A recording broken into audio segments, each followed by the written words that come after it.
Y estamos tratando de poder compartir con ustedes la importancia que tiene estas declaraciones. Porque acaban de declarar, ¿verdad?, que pues no, Jerusalén no es la capital de Israel, es la capital de los palestinos.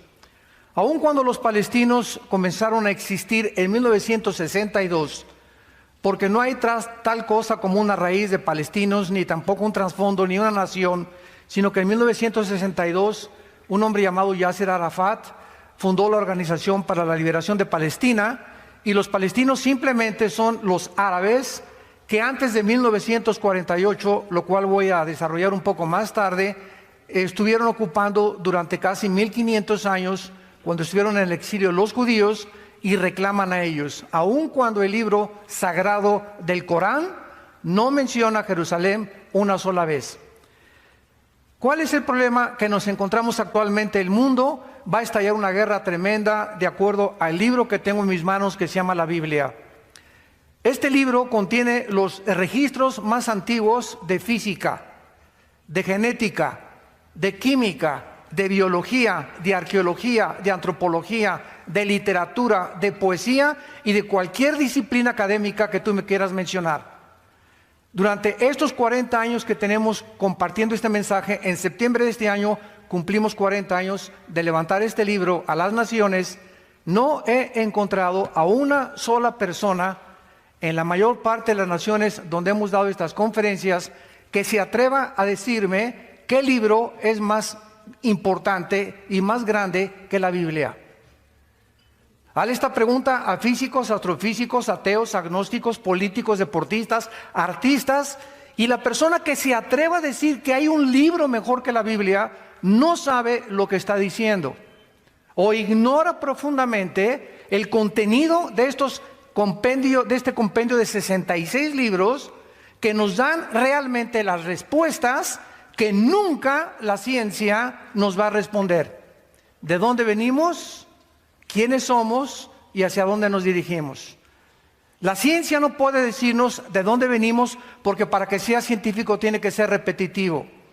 Entonces la ciencia especula, teoriza, tienen hipótesis, como la teoría del Big Bang, pues parece que fue un accidente, y el colmo es, ¿verdad?, asegurar y repetir la mentira de hace más de un siglo, que venimos de chita, que somos la selección natural de los animales o especies más evolucionadas, cuando no existe, damas y caballeros, señores maestros de la escuela, una sola evidencia científica de una mutación a otra mutación.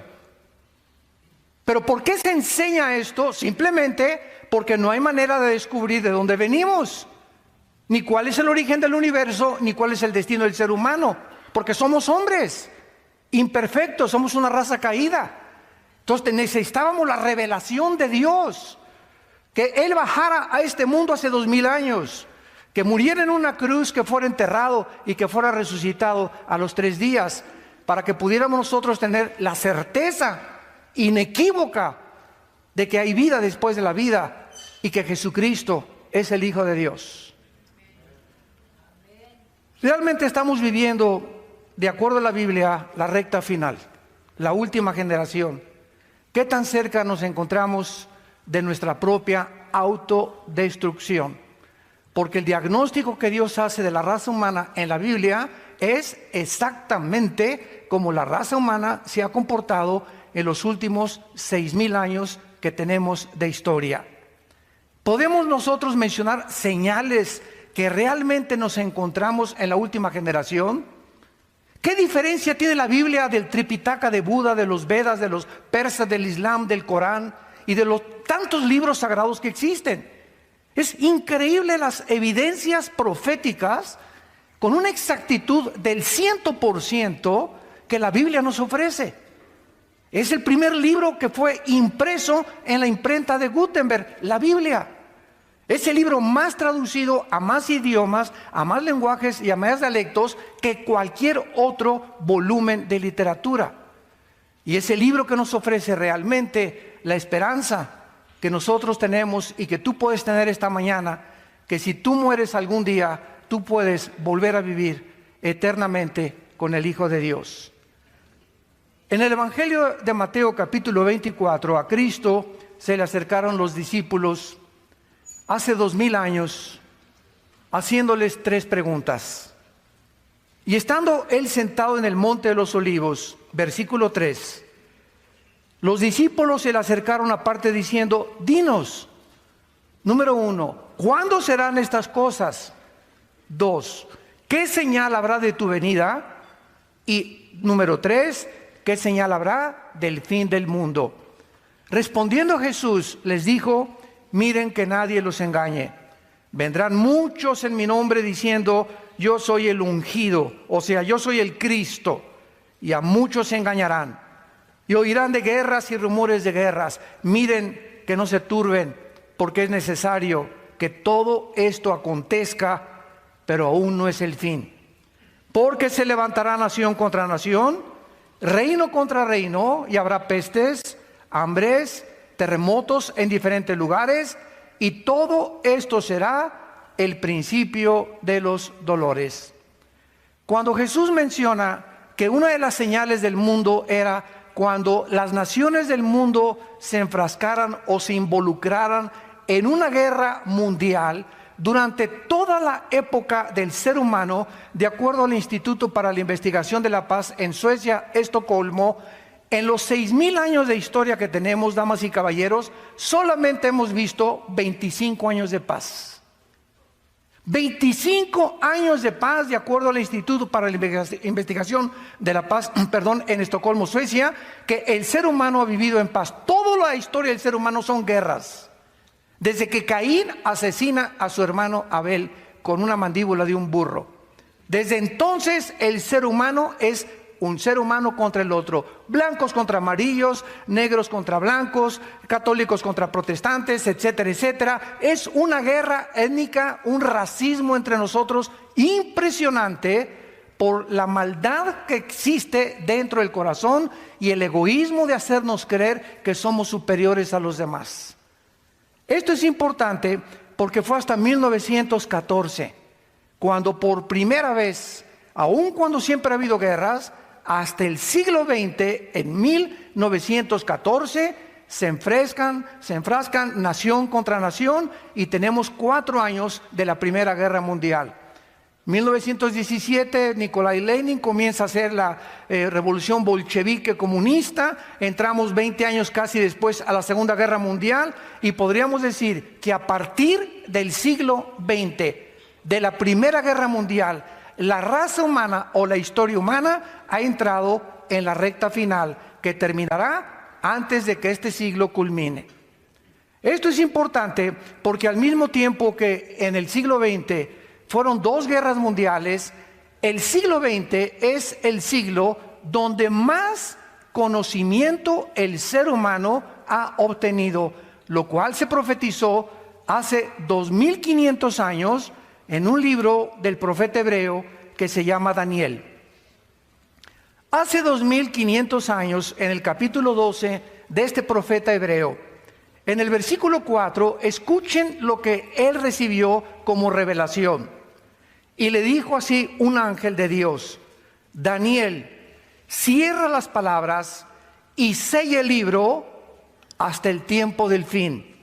Muchos correrán de aquí para allá y el conocimiento se aumentará.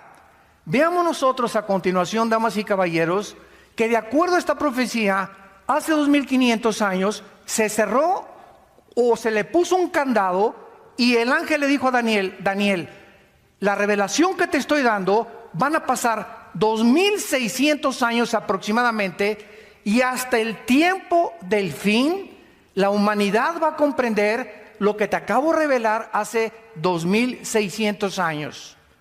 Veamos a continuación que desde Adán y Eva, damas y caballeros, saltamos del burro al motor de gasolina hasta el siglo XX.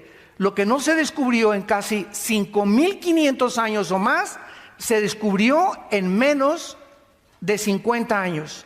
1892, los hermanos Dugea manejan el motor de gasolina. En 1905, Henry Ford, en un carro modelo T, comienza a circular a 25 kilómetros por hora. 1903, los hermanos Wheelwright, norteamericanos, hacen la primera tentativa de volar. 1929, Alejandro Fleming descubre la penicilina. 1945, el doctor Oppenheimer y Enrico Fermi, italianos y alemanes respectivamente, se unen para desarrollar el proyecto Manhattan para comenzar a bombardear el uranio 235 y fisionarlo y producir la primera fisión nuclear de la historia, fabricando las primeras bombas atómicas. 1954 es botado el primer submarino de energía nuclear en Estados Unidos. 1957 se lanza el primer satélite por Rusia.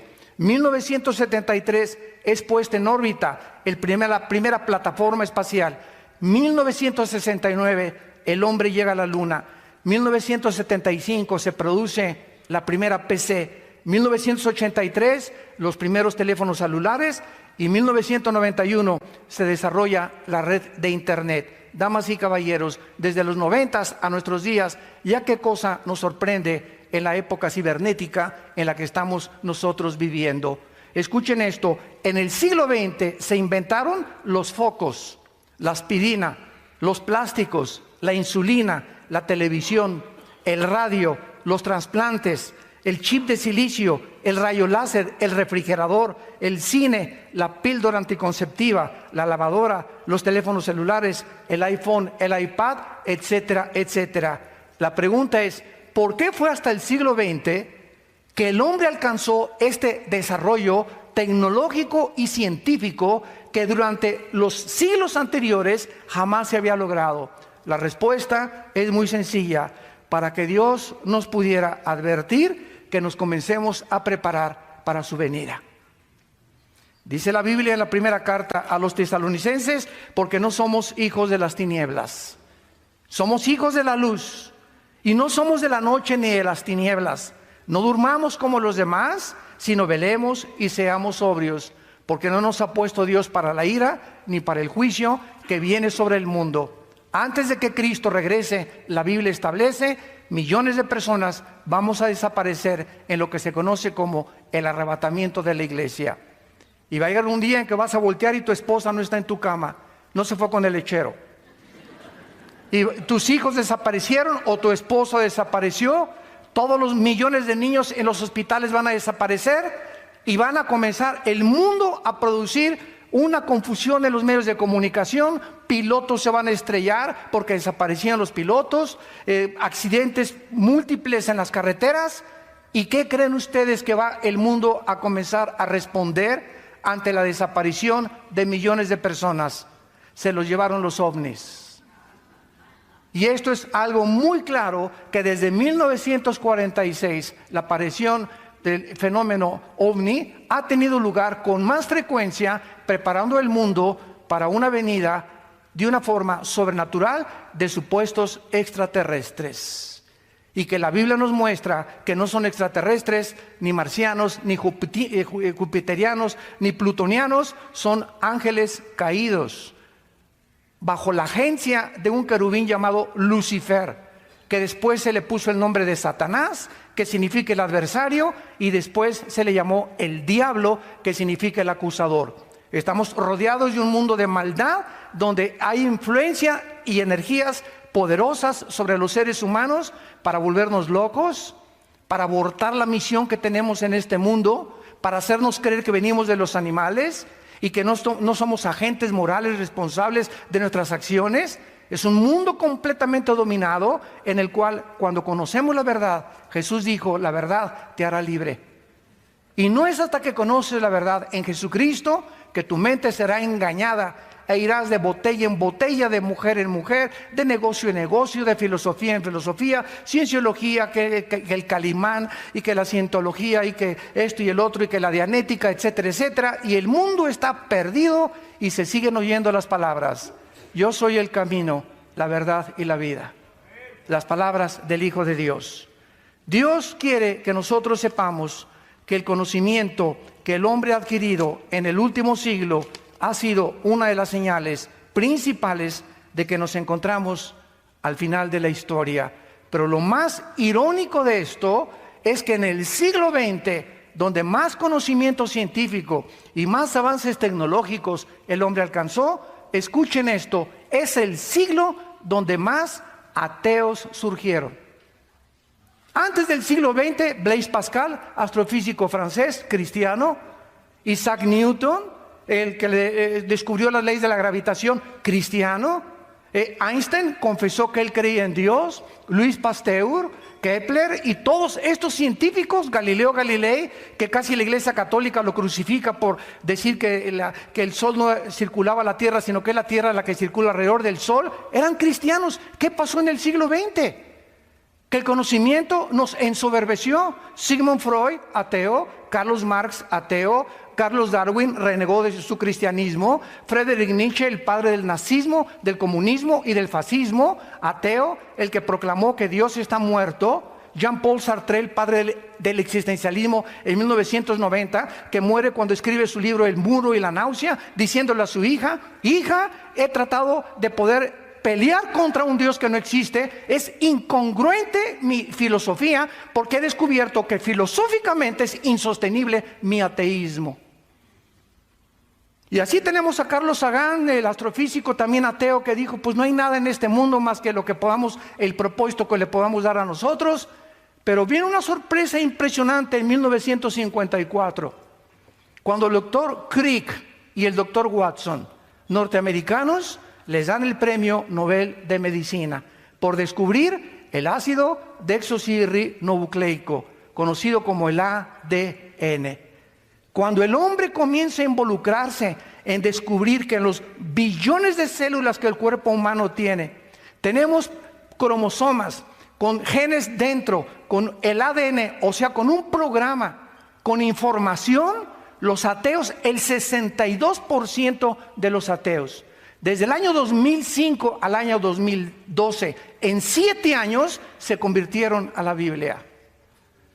Viendo que era imposible seguir sosteniendo que somos el resultado de una evolución y que es imposible biológicamente, la primera y la segunda ley de la termodinámica, físicamente la entropía, niega completamente la evolución y químicamente también. Y ahora genéticamente nos demuestra la genética que es imposible que el ADN de un chango lo tenga el ser humano, o el camello, o el de un león, o el del león un tigre, o el de un perro, un gato. ¿Por qué? Porque esta es la información que Dios puso en cada uno de nosotros para destruir la sabiduría de los sabios y de los que se dicen ateos. Y gracias a Dios que ahora ahí está el Instituto para la Investigación de la Creación Científica en San Diego, California. El Instituto Apúntalo para la Investigación Científica en San Diego, California, que alberga más de 1,600 científicos con doctorados que se convirtieron al cristianismo y que proclaman que la Biblia es la palabra de Dios y que los cielos pasarán y que jamás ninguna cosa que la Biblia se adelanta a la ciencia, ningún libro sagrado puede ni siquiera discutir con la Biblia. Vemos en segundo lugar otra señal. En 1945 se sueltan 2 bombas atómicas sobre Hiroshima y Nagasaki, 2 ciudades y un puerto de Japón, matando a más de 150,000 japoneses. Es increíble que hace 2400 años el profeta Zacarías, en el capítulo 12, capítulo 14, versículo 12, haya puesto estas palabras profetizando las consecuencias de lo que producen los rayos láser y los rayos gamma y las 500 partículas radiactivas que contiene cada bomba atómica. Escuchen Zacarías 14:12 y dice así: esta será la plaga con que herirá Jehová a todos los pueblos que pelearon contra Jerusalén. La carne de ellos se corromperá estando ellos sobre sus pies. Se consumirán en las cuencas sus ojos y la lengua se les deshará de su boca. Ni siquiera en este tiempo la pólvora se había inventado. Damas y caballeros, ¿saben ustedes que en 1942 Oppenheimer y Fermi hacen el proyecto Manhattan entre Estados Unidos, Canadá, Gran Bretaña, para un proyecto ultra secreto denominado Manhattan o el proyecto Manhattan? Invitan a Albert Einstein, Y Alberto Einstein manda una carta al presidente de Estados Unidos diciéndole: el día que nosotros comencemos a desintegrar el átomo del elemento uranio 235, lo vamos a usar contra nosotros. Yo no quiero involucrarme en este proyecto porque tarde o temprano el hombre, cuando mete sus manos en la tecnología o mete sus manos en la genética, como se está manipulando actualmente, etcétera, etcétera, siempre se vuelve contra nosotros aquello que descubrimos por la incapacidad que el ser humano tiene para poder manejar su propia vida, su propio matrimonio, sus propios hijos, sus propios negocios y mucho menos las naciones. El 6 de agosto de 1945, a las 8:15 de la mañana, se lanza a una altura de 500 metros. La bomba atómica no explota cuando toca el suelo. La bomba atómica explota a 500 metros antes de que toque el suelo para su información. Se suelta una bomba sobre Hiroshima y esta bomba medía 3 metros y 4 toneladas de peso. Portaba uranio como material fusionable y su poder explosivo fue de 20 kilotones. Un kilotón equivale a 1 tonelada de dinamita. O sea, esta bomba, recuérdalo, tenía 20,000 toneladas de dinamita. El avión fue designado como el B-29 Enola Gay y la explosión destruyó a un radio de 13 kilómetros cuadrados del epicentro de su detonación, muriendo aproximadamente en las 2 explosiones, porque el 9 de agosto se lanzó la segunda bomba sobre Nagasaki, más de 150,000 personas. Estas son las consecuencias de la explosión. Sus cuerpos se deshicieron estando parados. Las cuencas de sus ojos se deshicieron estando parados y la lengua se les deshizo de su boca. Algo que fue anunciado 2500 años antes de que se descubriera la fisión nuclear. Ahora bien, esto no es absolutamente nada, porque en 1952 los Estados Unidos detonan la bomba de hidrógeno que acaba de detonar tu compadre Kim Jong de Corea del Norte. Nada más que sin el material fusionable nuclear en la punta. La bomba de hidrógeno tiene 1,000,000 de toneladas de dinamita. Esto fue detonado en 1958. China también detona otra bomba de hidrógeno. Ya llevamos 2. Y actualmente, en el siglo XXI que nos encontramos, existe un proyectil llamado el Mark 12A, con la fuerza explosiva de 335,000 toneladas de dinamita, y el Titán 2 con 9 millones de toneladas de dinamita. ¿Estamos al borde, damas y caballeros, de un holocausto nuclear en el mundo? ¿Acaso son juguetes que las naciones están acumulando para ahora en Navidad cantar Jingle Bells, Jingle Bells? Nos encontramos en el siglo XXI con los máximos avances tecnológicos, con una época nuclear impresionante, descubrimientos científicos como la genética y la manipulación del ADN. Nos encontramos al borde y a un punto de autodestruirnos. Es increíble la autodestrucción y el ego que gobierna al ser humano. Actualmente somos la primera generación en la historia con el suficiente potencial explosivo para poder volar al mundo en 1 minuto. Corea del Norte, Irán y Siria han amenazado al mundo con armas nucleares, que en cualquier momento solo necesitamos a un loco, a un paranoico, a un psicótico, a un sociópata, para que pueda él, con sus múltiples desórdenes de su personalidad, estallar una bomba sin importarle las consecuencias que van a haber en el mundo entero. Y es interesante que en el libro del Apocalipsis, en el 4.º sello, en el capítulo 6, la Biblia profetiza que en esta explosión que puede haber próximamente, tal vez hoy en la noche, tal vez mañana, o tal vez el mes que entra, o tal vez en el año 2018, escuchen esto, el daño que va a causar. Esto fue escrito hace 2000 años por el apóstol Juan. Fue el último de los apóstoles de Cristo, murió de 95 años de edad. exiliado por el emperador Vespasiano en la isla de Patmos, que se encuentra junto al mar Egeo. Cuando ustedes vayan a Jerusalén o a Grecia, nunca se pierdan este viaje a la isla de Patmos. Ahí se encuentra la tumba donde murió el apóstol Juan y donde Dios le reveló el Apocalipsis, que significa descorrer el velo o correr la cortina, o Dios nos abre la ventana para que veamos el futuro de la humanidad. Y escuchen lo que dice Apocalipsis 6, versículo 8. Miré y un caballo amarillo, y el que lo montaba tenía por nombre Muerte, y el infierno le seguía, o el Hades. Y le fue dada potestad sobre la cuarta parte de la tierra, para matar con espada, con hambre, con muerte y con las fieras de la tierra. Damas y caballeros, ¿cuántos habitantes poblamos el mundo actualmente?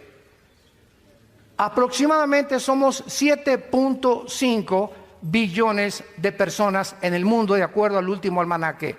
Aquí estamos hablando que la cuarta parte de la humanidad va a morir. ¿Saben cuántas personas hay desde Alaska hasta la Patagonia en el continente americano? No pasamos de las 1.500 millones de personas. Entonces estamos hablando que cuando esta guerra estalle, es lo más seguro que el continente americano vamos a desaparecer con todo y Querétaro.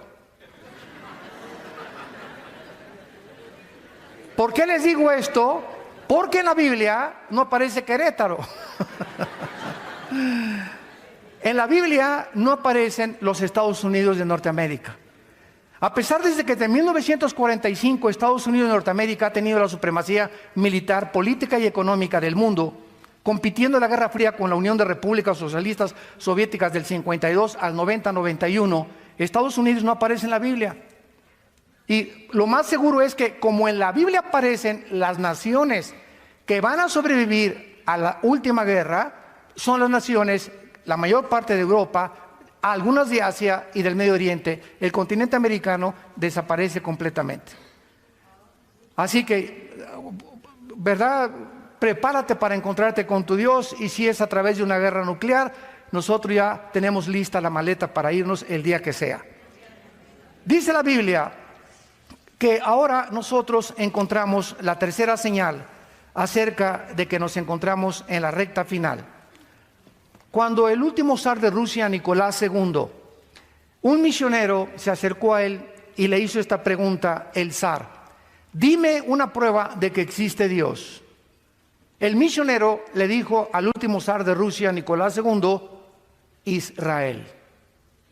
Cuando el zar oyó la palabra Israel, comenzó él a cuestionar desde luego al misionero con mucho más preguntas, y la mayor parte del mundo ignora que Israel, que es el tamaño de Nueva Jersey, Estados Unidos, es un botoncito en el Medio Oriente, rodeado por más de 20 naciones árabes con más de 25 millones de personas, es la única civilización étnica en la sociología, la única civilización que ha sobrevenido a todos los babilonios, a los griegos, a los egipcios, a los caldeos. Todos han desaparecido en las arenas del desierto, pero Israel, el 14 de mayo del siglo pasado, de 1948, ante los ojos expectantes de la humanidad, en un solo día se constituye en el Estado libre, soberano e independiente de Israel, nombrando a David Ben Gurión el primer ministro y convirtiéndose en el centro de la manzana de la discordia, principalmente Jerusalén, hasta el siglo XXI en que nos encontramos. En el libro de Amós, en el Antiguo Testamento, capítulo 9, otro profeta hebreo se hizo esta profecía acerca de que Israel tenía algún día, después de ser exiliado, cuando el general Tito, hijo de Vespasiano, el emperador romano, en el año 70 después de Cristo, llegó a Jerusalén y no dejó piedra sobre piedra. Arrasaron completamente Jerusalén. Escuchen esto, y desde el año 70 después de Cristo hasta el 14 de mayo de 1948, los judíos fueron esparcidos por el mundo entero. Y se mezclaron con los españoles, con los italianos. Hay mexicanos judíos que no lo saben que son judíos, costarricenses, nicaragüenses, negritos, etíopes, etcétera, etcétera. Se dispersaron las 10 tribus que los asirios en el año 700 antes de Cristo se llevaron cautivos a Siria. Y esto es impresionante porque cuando este zar escuchó que el pueblo judío era una evidencia de la existencia de Dios, lo vamos realmente a comprobar. En primer lugar, ¿por qué Dios escoge a los judíos? Y si hubiéramos sido los mexicanos, ¿y por qué no los italianos? Y si hubieran sido los ticos de Costa Rica, los nicaragüenses, ¿y por qué no nos escogió a nosotros? La cuestión es la siguiente: Dios en su soberanía escoge a un pueblo para formarlo sobrenaturalmente, porque el pueblo judío nació de la esposa de Abraham, Sara, cuando ella tenía 90 años y los ginecólogos le dijeron que era estéril. Abraham, ni con las pastillas que hay ahorita, podía Abraham, ¿verdad?, tener hijos. Y entonces Dios sobrenaturalmente, ¿verdad?, permite que Sara sea embarazada, y es la única nación que ha nacido por eso sobrenaturalmente, por el propósito que Dios tenía para enseñarnos al final de la historia. Entonces, en segundo lugar, Dios escoge a los judíos para que a través de ellos tuviéramos 66 libros que forman el compendio de las Sagradas Escrituras, y para que a través de los judíos, y no hubiera ninguna otra alteración, todos los autores de la Biblia, menos el doctor Lucas, que era gentil, eran todos hebreos. Número 3, Dios escoge a los judíos para que a través de este grupo étnico naciera el Mesías prometido, Jesucristo, el Hijo de Dios. Cuando Jesucristo hace su aparición en la escena mundial, Jesucristo tenía que demostrar que Él descendía genéticamente de Abraham y de Adán para poder identificarse con todos nosotros. Esta es la razón por la cual cuando José y María estaban comprometidos y ya estaban listos para irse a Cancún de luna de miel, se le aparece un ángel a María y le dice: María, tu esposo no va a tener nada que ver en el embarazo que vas a tener. Ella se espantó y dijo: ¿cómo es posible que me pueda embarazar si José y yo estamos comprometidos? Y entonces el ángel, en el Evangelio de Lucas y el Evangelio de Mateo, le dicen a María: el santo ser que va a nacer en tu vientre será hijo del Altísimo, y le pondrás por nombre Yeshua, que significa Jesús el Salvador. Ahora bien, damas y caballeros, hasta 1954, escuchen muy bien, hasta 1954, cuando se descubre el ADN, la gente comienza a entender por qué José no se pudo meter con María. ¿Por qué el Hijo de Dios no podía nacer como tú y yo nacimos? Y entonces se descubre que las mujeres tenemos 46 cromosomas los hombres y 46 cromosomas las mujeres. Pero las cromosomas del óvulo o sexuales de la mujer son 23 cromosomas. Y las 23 cromosomas del cromosoma o del esperma del varón, apúntalo. La mujer tiene 2 cromosomas XX. El hombre tiene cromosomas XY. Y estas cromosomas son las que determinan el género masculino o femenino. Tú eres varón y yo soy varón, porque mi padre, cuando tuvo relaciones con mi mamá, fue el cromosoma Y el que fertilizó el óvulo de mi mamá y nacimos varones. Y tú eres mujer porque el cromosoma X de tu papá fertilizó las 2X de tu mamá y naciste mujer. En otras palabras, las mujeres no tienen el cromosoma Y, solamente tienen 2X, el hombre tiene el Y. Ahora, ¿qué fue lo que pasó? La Biblia dice, cuando se descubren las leyes de la genética o de la herencia, en 1860 por Gregorio Mendel, que comenzó a hacer experimentos con chicharitos y que hay una transmisión de generación en generación. Las uvas son uvas, las papayas son papayas. Algo hay en la semilla, hay una información en las hormigas, en los gatos, que se transmite el color de los ojos, el tamaño, las minerales, en fin, todo lo que contiene codificado el ADN. Entonces se descubre cuando las leyes de la herencia, que todos hemos heredado de nuestros padres, el color de los ojos, unos las orejas de papalote de la abuelita, otros, ¿verdad?, hasta el carácter, eres igual de berrinchudo que tu papá. Entonces la ciencia corrobora que las leyes de la herencia están escondidas en el ADN. Ahora la Biblia es el único libro que nos dice que hemos heredado también algo espiritualmente, porque somos espíritu, tenemos un alma y vivimos dentro de un cuerpo de acuerdo a la Biblia. Somos espíritu, tenemos un alma que es la mente, la voluntad, los sentimientos, el intelecto y el cuerpo, el envase que día a día, de acuerdo a la ley de la entropía, se está deshaciendo. Entonces la Biblia dice que hemos heredado una enfermedad, una infección, que William Shakespeare le quiso llamar el defecto trágico. Carlos Marx, la lucha de clases. No, si el Estado proletariado derriba a la burguesía, se va a justificar y va a haber igualdad y equidad en la sociedad. Sigmund Freud, no, el problema del ser humano es la infancia y la sexualidad de la infancia. Y todos han tratado de atribuirle alguna raíz a la razón por la cual nos comportamos como nos comportamos. La Biblia le llama pecado. En pecado hemos sido nacidos, Salmo 55, Romanos 3:23, y fuimos nacidos destituidos, muertos, lejos de la comunión con Dios. Desde Adán hasta nuestros días nacimos desconectados de la fuente de energía. Y como estamos desconectados de la fuente de energía, hemos buscado en el alma, en la mente, pues cosas altruistas y alcohólicos anónimos, marihuanos anónimos, psicología, psiquiatría, cientología, religiones, buscando alguna manera de poder otra vez reencontrarnos con algo que nos dice que trasciende nuestra capacidad pensante y que tiene que haber algo fuera de nosotros, pero como no sabemos qué es, aunque sabemos que trasciende, ese Dios al que muchos adoran sin conocerle es el que Jesucristo nos vino a revelar. Y hasta que tú encuentras a ese Dios que en tu alma, yo lo busqué en el comunismo, en la dialéctica materialista, lo busqué en la psicología, en la psiquiatría, me quería ir de monje budista a los Himalayas cuando tenía como 20 años, quería raparme y ser Hare Krishna también. En fin, ¿verdad? Todos buscamos algo, ¿por qué es vivo? ¿Por qué existo? Y fue lo que Sócrates anticipó hace aproximadamente 2200 años. Pienso, luego existo. Existo, luego vivo.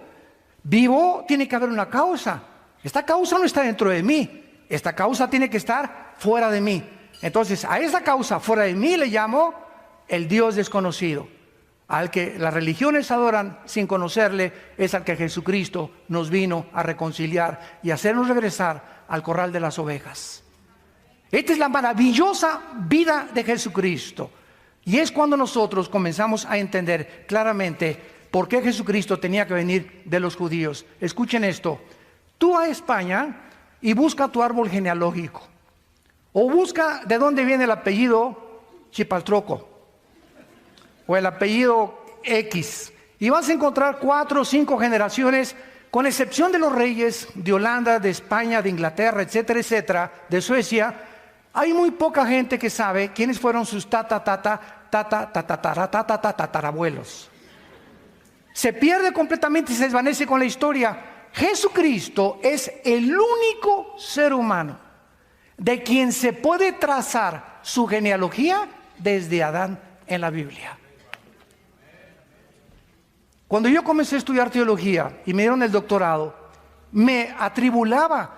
Hijo de tal, hijo de tal, hijo de tal, ¿para qué me sirve a mí? Hijo de tal, hijo de tal, hijo de tal, hijo de tal, hijo de tal. Y dije, no, le voy a voltear la página, enséñeme otra cosa, le decía a mis maestros yo. Hasta que descubrí un día claramente por un maestro que me dijo, ¿sabes por qué Dios guarda las genealogías en Lucas y en Mateo de Jesucristo? Para que Él pudiera demostrar con sus credenciales a los judíos y a los árabes que Él venía y descendía de Abraham. Porque Dios le dijo a Abraham, en Isaac te será la descendencia, no en Ismael, no en la tribu de los demás, a través de Judá de David de Salomón, y así vemos toda la genealogía hasta la Virgen María. Y la Virgen María descendía de Salomón. el hijo de David, que vino a través de Abraham para que supiéramos nosotros que él era el Mesías prometido por Dios. Esto es maravilloso a los ojos de la Biblia. Pero veamos en Amós capítulo 9 esta profecía que contiene 3 puntos sobrenaturales. Y dice así, Amós 9, 14 y 15. Traeré del cautiverio a mi pueblo Israel. Edificarán las ciudades, las habitarán, plantarán viñas, beberán el vino de ellas, harán huertos, comerán el fruto de ellos. Pues los plantaré sobre su tierra y nunca más serán arrancados de su tierra que yo les di, ha dicho Jehová Dios tuyo. Cuando los judíos regresan casi después de 2000 años a la tierra de Israel, no había un solo árbol plantado. Era un desierto la tierra de Israel. A las 5:30 de la mañana, el 15 de mayo, horas después de que se establece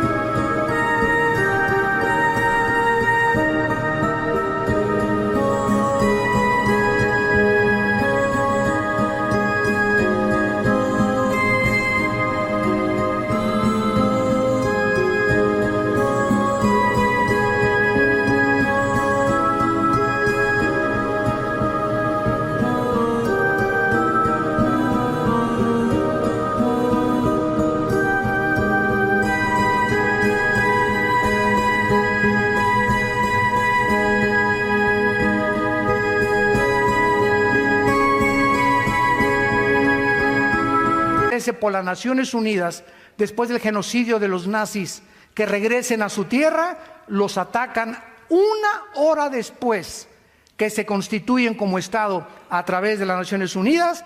Los árabes los atacan por primera vez.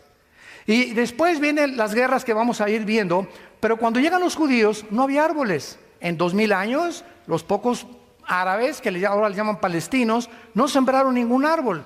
¿Saben ustedes que en 1950, 2 años después de que ellos llegan a Israel, plantan en la obra de la ingeniería hidráulica más portentosa del siglo XX, 7 millones de árboles, olivos? En 2 años irrigan la tierra y plantan más árboles de los 6 millones de judíos que los nazis asesinaron en la Segunda Guerra Mundial. Aquí lo dice claramente: traeré del cautiverio a mi pueblo Israel y habitarán las ciudades que yo les he dado. Ahora bien, los plantaré y a nadie los va a arrancar. Cuando ellos llegan, los atacan. En el 52 los vuelven a atacar. En 1967, la guerra más portentosa, sorprendente y misteriosa de todas las milicias de Alejandro el Magno, de Napoleón Bonaparte, de Carlomagno, el general Schwarzkopf, que fue el general que dirigió la coalición en 1990-91 en la guerra del Golfo Pérsico, graduado de West Point, escribe en sus memorias, lo puedes comprar por internet, el libro del general Schwarzkopf, lo que él dice: la guerra de los 6 días en Israel es la guerra más milagrosa, portentosa, sobrenatural que he leído y que jamás nadie puede jamás sobrepasar. ¿Qué pasó en la guerra de los 6 días en junio del 1 al 6 de 1967? El presidente Nasser, en aquel tiempo de Egipto, junta Jordania, Siria, Líbano, Irak, y les dice: aplastemos a los judíos, saquémoslos al mar Mediterráneo y terminemos con este problema de una vez y para siempre.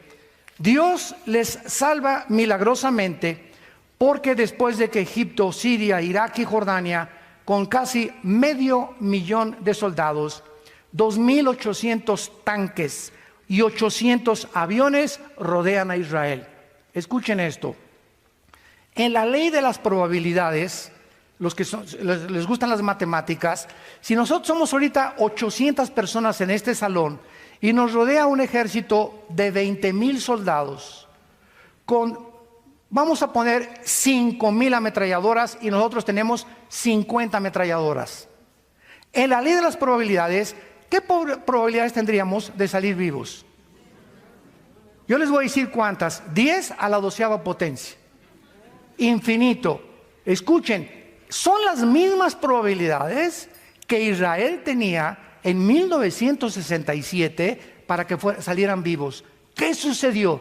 El 2 de junio, un sargento iraquí se comunica con uno de Libia, de Líbano, y le comienza a transmitir un mensaje del ataque contra Israel.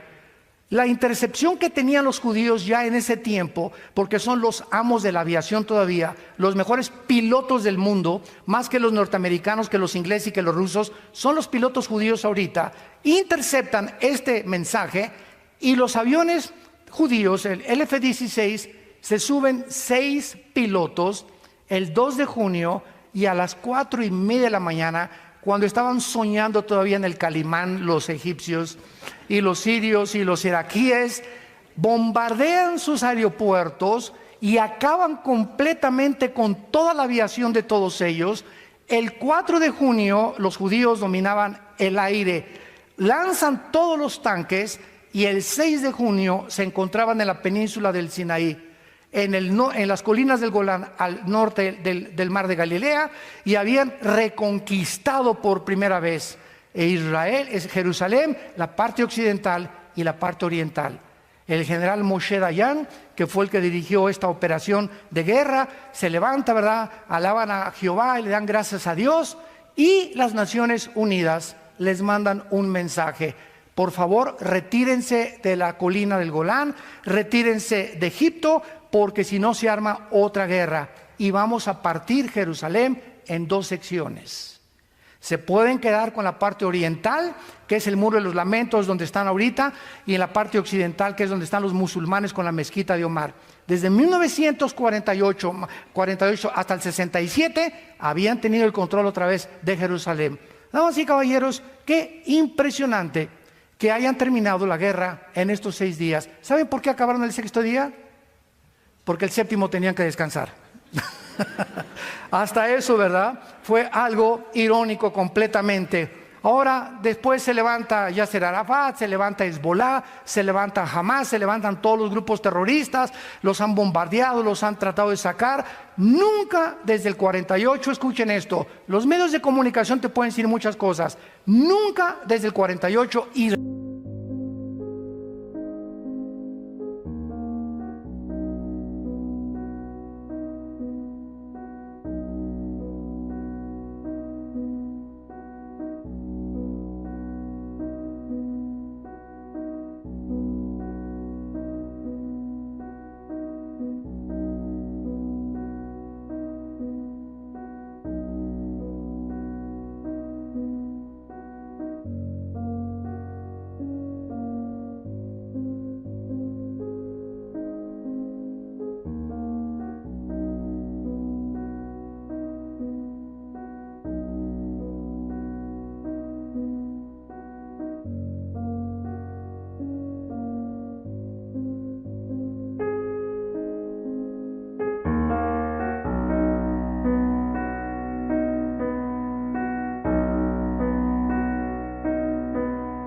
Israel ha comenzado una sola guerra. Siempre han sido defendidos por Estados Unidos o por las mismas armas que ellos tienen, pero nunca han sido ellos los agresores. ¿Por qué? Porque el juramento de Yasser Arafat y de Mahmoud Abbas ayer dijo: nosotros no vamos a tolerar que Jerusalén sea la capital de los judíos, es la capital de los palestinos, y daremos nuestra vida por ellos.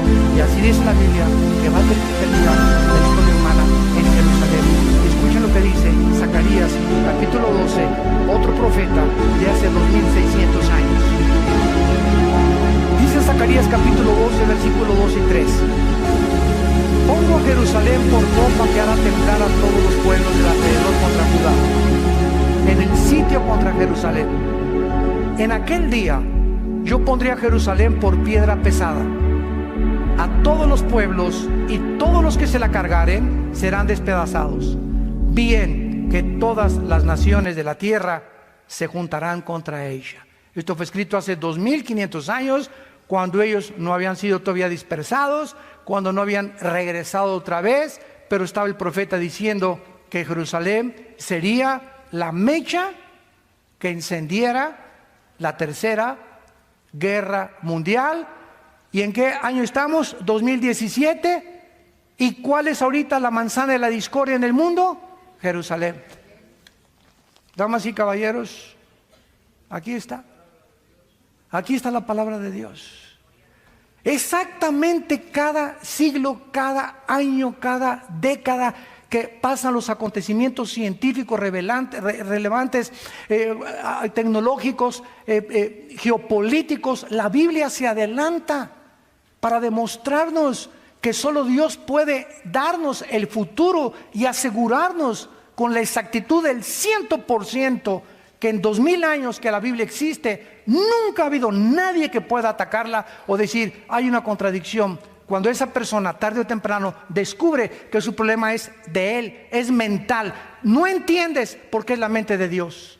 Y cuando estudias teología, descubres la razón de por qué Dios hace las cosas que hace. Y esto es maravilloso porque nos encontramos precisamente al final de esta historia, cuando en cualquier momento la historia va a terminar. Y cuando tu tiempo y tu vida ya no tienes más oportunidad de poder decirle a Dios, perdona mis pecados, entra a mi corazón, te recibo como mi Señor y Salvador. Tal vez hoy es para muchos de ustedes la última vez que Dios les ha hablado. Y no es como me dijo un ateo hace algunos años, oiga señor, doctor Alducin, es que yo necesito más evidencias de que existe Dios. Le dije, son las mismas palabras que dijo Carlos Sagan antes de morir, el ateo astrónomo. Es que si hubiera más evidencias de que Dios existe, creería en Dios. Le dije, agarre un libro de genética por el amor de Dios y vea que el ADN no puede ser, es imposible que pueda existir información sin una inteligencia. ¿Cómo es posible que cada ADN de cada célula de nuestro cuerpo contenga 50 enciclopedias británicas de información? ¿Quién puso esa información dentro de nosotros? ¿Chita? Por el amor de Dios, Virgen del Socorro. Damas y caballeros, señores ateos que nos visitan, llegamos a un punto en la historia donde profesando ser sabios se hacen necios. Ahí me han atacado. ¿Usted cree que de los que creen que Adán y Eva, le dije, oye, cabeza de aguacate? Tenemos más de un siglo enseñando una mentira a nuestros estudiantes en la universidad, que venimos de la evolución y que somos animales. Y si es así, no necesitamos un salvador, no necesitamos reglas morales, ni un código de conducta, no necesitamos 10 mandamientos, porque en ese momento le dije a este ateo, tú eres tu Dios, y tú haces tus propios mandamientos, y no te atrevas a decirle a tu hijo, no fumes marihuana, o no te acuestes, hija, con esa persona antes de casarte, porque tú tienes tu moral, él tiene su moral, y entonces todos somos dioses. No hay una verdad, ni una equidad, ni un código de conducta absoluto al cual podamos nosotros tener como punto de referencia. Nos convertimos en dioses. Y esta es la razón por cual estamos a punto de destruirnos, porque no hemos querido entender que Dios nos hizo a su imagen y semejanza, que hace 2000 años murió su hijo en una cruz y dio su sangre y fue coronado con espinas, sus manos y sus pies sangraban. Y ahí en la agonía más grande Jesús decía, perdónalos porque no saben lo que hacen. Jesucristo es la personalidad más impactante de la historia. A ver, ¿de quién se celebra su nacimiento como ahora en Navidad? ¿De Buda? ¿De Mahoma? ¿De Hare Krishna? ¿De Mahatma Gandhi? ¿De Zoroastro? Dime tú, tu gallito giro, como dicen en Querétaro. ¿De qué otro hombre separan todo y todo se convierte? Hasta los ateos no van a trabajar.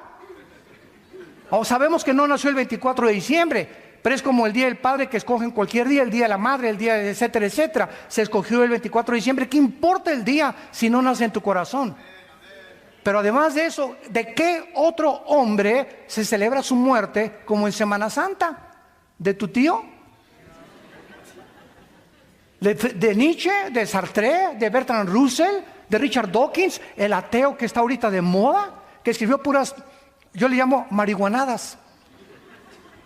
A ese grado hemos llegado la humanidad de tontería.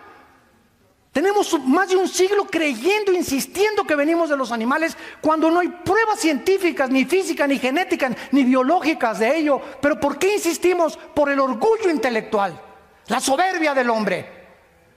Es la que te impide venir a la cruz, hincarte en esta mañana y darle tu vida al Salvador. Y los días los tenemos contados, damas y caballeros. Ya no podemos pasar ningún día más sin que entendamos que viene el día del juicio. El juicio viene, el juicio viene, el juicio viene. Prepárate para encontrarte con tu Dios.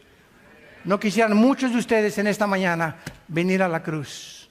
Yo invito a muchos de ustedes en esta mañana que se acerquen al Señor, al Dios de la Biblia, al Padre de Abraham, de Isaac y de Jacob, al Dios y Padre de Jesucristo, que lo resucitó a los 3 días y que anhela tener comunión contigo, una relación personal viva, dinámica, orgánica con tu alma, para que tú descubras que hay algo más que hacer dinero, hay algo más que el sexo, más que el hedonismo y los placeres. Nunca encontrarás la paz, por más rico que seas, por más político y diputado y gobernador que te hagan y presidente de la República. Llegarás como un artista, el deportista más famoso, la artista más famosa, Miss Querétaro, Miss Mundo, Miss Universo, lo que tú me quieras decir. Al final encontrarás el vacío en tu alma que persiste. Como dijo Madonna hace 6 meses, tengo miedo de pasar los 55 años de edad y no tener la adrenalina de un público que me adore, porque se me va a acabar. Y así como se le acabó a Michael Jackson y Elvis Presley, a los políticos y deportistas, llega un momento en la vida en el que ya dices, ¿qué sigue? ¿Qué sigue? Porque fuimos creados con ese vacío que solo Cristo lo puede llenar. Y Él puede entrar a tu vida en esta mañana. Porque Él le has abierto la puerta al comunismo, a la dianética, a la cientología, al Himalaya, al ateísmo, al agnosticismo, al escepticismo. Ábrele la puerta a Jesús. No pierdes nada. Él viene para darte vida y vida en abundancia. Tú háblale, dile, Señor Jesús, vamos a inclinar nuestra cabeza algunos instantes. Y ahí desde tu lugar dile estas palabras con todo tu corazón. Señor mío y Dios mío, reconozco que soy un pecador, una pecadora, y que no puedo hacer nada con mis pecados, porque yo no me lo puedo lavar a mí mismo, ni tengo el poder para cambiar de vivir. Creo que en esa cruz derramaste tu sangre preciosa hace 2000 años. Y como creo que resucitaste de los muertos a los 3 días, te pido, Señor Jesús, que entres a mi corazón como mi Señor y mi Salvador. Te doy las gracias por haber pagado en mi lugar la cuenta pendiente de pecado que tenía contigo y que nada ni nadie la podía borrar más que tu sangre preciosa. Gracias por entrar a mi vida. Quiero conocer la verdad, quiero ser libre, quiero morir en paz, sabiendo que si hoy mismo me llamas a casa, tengo la seguridad de irme contigo, no porque lo merezca, sino porque tú diste tu vida en mi lugar. Te doy gracias por el poder que ahora me das en el Espíritu Santo para comprender las cosas profundas de tu mente y entender que separado de ti nunca podré hacer nada. Te lo pido y te doy las gracias en el nombre de Jesucristo, tu Hijo amado. Amén. Gracias a Dios por este libro. Gracias a Dios por la Biblia. Gracias, Señor. Gracias, Padre, por este libro maravilloso. Gracias, Señor.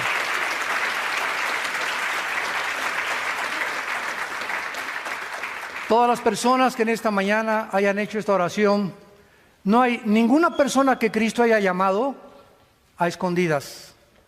Todas las personas que Jesús las llamó públicamente. Saqueo, el chaparrito, bájate del árbol y sígueme. Mateo, déjame tu mesa de impuestos y sígueme. Los pescadores, vengan y síganme. Dejando sus redes, le siguieron. Si tú en esta mañana acabas de hacer esta oración por primera vez, invitando a Jesucristo a tu vida, ahí desde tu lugar, yo te invito a que te pongas de pie. Párense todos los que hicieron esta oración por primera vez. Gracias a Dios. Mira cuánta gente. Que Dios los bendiga. Gracias, Señor. Gracias, Padre. Gracias, que Dios la bendiga. Gracias, que Dios lo bendiga. Gracias a Dios. Gracias. Gracias, muchas gracias. Qué lindos jóvenes, gracias.